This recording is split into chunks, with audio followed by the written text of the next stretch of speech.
Devant cet hôpital, des dizaines de voitures et d'ambulances transformées en chambres médicalisées.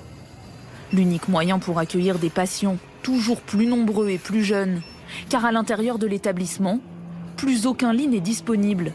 L'hôpital est complètement saturé. Mon fils a 32 ans, il a le Covid et son niveau d'oxygène est bas. Ici, ils refusent de l'admettre à l'hôpital. Ils disent qu'ils n'ont pas non plus d'oxygène ni de lit et ils nous demandent de partir et de l'envoyer dans un autre hôpital. Pendant une demi-heure, cet établissement s'est même retrouvé sans oxygène. La faute à une panne aux conséquences terribles. 22 personnes ont perdu la vie. Ma mère est morte. Elle n'a pas pu obtenir d'oxygène et elle est morte dans d'atroces souffrances. Le pays est au bord de la rupture, noyé par une vague Covid sans précédent. Alors sur le marché noir, les familles des malades s'arrachent des bouteilles d'oxygène à des prix.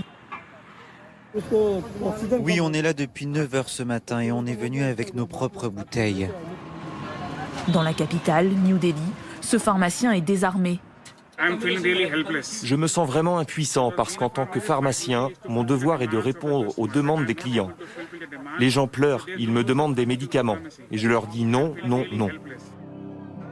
L'Inde est le deuxième pays le plus touché après les États-Unis. Le pays a battu un triste record. 332 000 nouveaux cas de contamination au Covid-19 ont été recensés en moins de 24 heures. Ces images de drones résument la tragédie. En plein cœur de la capitale, un crématorium géant à ciel ouvert.